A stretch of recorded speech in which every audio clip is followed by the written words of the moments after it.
Lots of breaking news regarding President Joe Biden. I must warn you, some of this information may be shocking. If you have any children in the room, you may want them to leave. I'll give you 3 seconds. Okay, we've just learned from our hardworking colleagues at CNN that President Biden has expressed a preference for building a fire in the Oval Office. And sometimes he adds a log to keep it going. Let's go live on the ground to one of our reporters. Thanks, Greg. I'm outside walking, holding a notepad, and it's true. President Biden has expressed a preference for a fire built in the Oval Office, and sometimes he'll add a log to keep it going. According to my sources, this is quite a departure from the previous tenant at the White House, whose only fires he stoked were that of hatred and bigotry. Of course, that came from an anonymous source who might also be me. Back to you, Greg.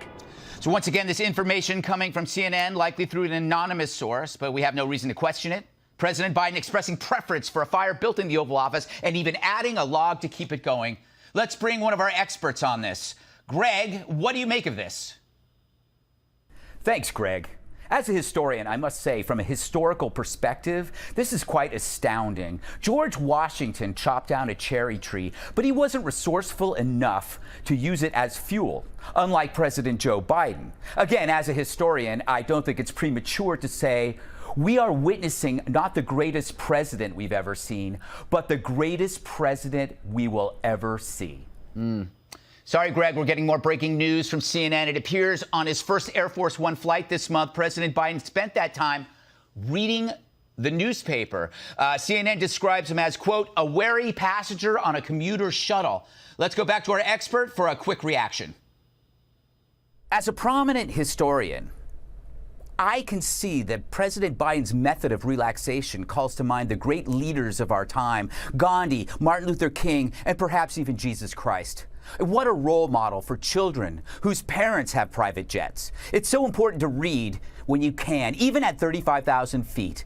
Greg, even at 35,000 feet. A lot going on this very busy day at the Capitol. The AP also reporting the president beat one of his granddaughters at a video game known as Mario Kart. I'm sorry, I've been told we don't condone men beating women at anything, and I'll be taking a leave of absence to profoundly educate myself on this matter. Always wanted to interview myself. Very good. Yes, thank you, Dana. This is some hard-hitting stuff from CNN. Man, I mean, it must be fun to be a Democratic PR person. Yes.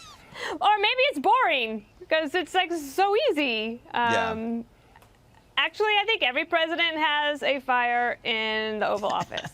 I'm pretty sure. They better enjoy it while they can, though. I think that the rubber is going to hit the road pretty soon because once they get this COVID relief bill done, I think that this sort of understanding and the truce between the progressives and the moderate Democrats is going to come crashing to an end. Kennedy, I still don't know whether he has whipped cream on his hot chocolate. I need to know this. And marshmallows, Greg. Yes. I hope the administration takes a firm stand here because those are the important topics. Yes. I'm watching this and I'm thinking, it reminds me of going to Nagano, Japan, in the mountains and seeing the little snow monkeys who are adorable. And everyone walks around going, oh my gosh, these monkeys are adorable. But you know what they do? They throw snowballs and then steal your stuff. Oh, wow. So imagine the kind of damage an adorable president can do when the press isn't watching, when they're so busy fawning and giving every detail, every nuance of his adorable life. He's going to be pilfering and robbing the country blind. And I'm sorry to say, Greg, as a realist, we're all hosed. Yeah, we are. Juan, this has to be the easiest White House beat in history. Well, actually, I'm glad you put it that way, Greg, because historically, this is what happens when you get a new president, that they start talking about, does he like Nestle's hot chocolate or Ovaltine at night? What are his favorite books? What about the dogs? This is the way that the press does it. Now, of course, if the historical cycle holds, then, of course, the next step is they bring out the baseball bats and they begin walloping him. But I think that what we're doing here is we're talking about, well, gee, they didn't do this so much with President Trump. But you got to remember, the first time out the box, Trump was lying about the size of the inaugural crowd. Then he had the ban on people of Muslim faith coming into the country. Not true. So I think a lot of things just got skipped It just, well, I think the ban is a fact. I don't know how you argue that. Well, but anyway, it just got skipped, and then of course there are lots of anger and the media going after him.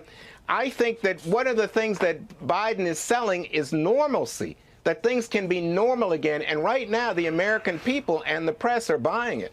The variable in the banned countries wasn't Muslim, because there were Muslim countries that weren't banned. Jesse, are you excited about the town hall tonight on another network? Will you be watching it?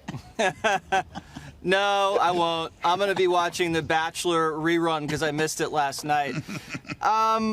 Listen, we just got off 4 years of a roller coaster, and now we're riding the teacups.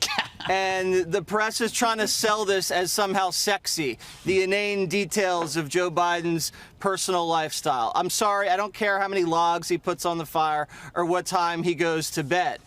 We just had, like, Entertainment Tonight in the White House. Guys getting sued by porn stars, ordering McDonald's, attacking people on Twitter past midnight. Are you kidding me? You can't now go to this and say, yeah, he beats his granddaughter at Mario Kart and expect us to read this. The real action, though, the family scandal and the radical policy. You have a president whose son and brother are under investigation for Chinese money laundering and tax fraud. You're sending billions of dollars to corrupt teachers' unions who have a history of embezzlement. He's just spiking the Cuomo nursing home investigation. That's where the action is, not the bedtime and the logs. That is exactly Kennedy's point. Kennedy's is that he is getting away with stuff because he's just so. Yep. You know, and to Juan's point, to your point, Trump was so over the top, he couldn't get away with anything because they were watching his every single move, because every one of his moves was interesting and over the top. So they watched him, whereas with Biden, it's just, hot chocolate and fuzzy slippers. All right.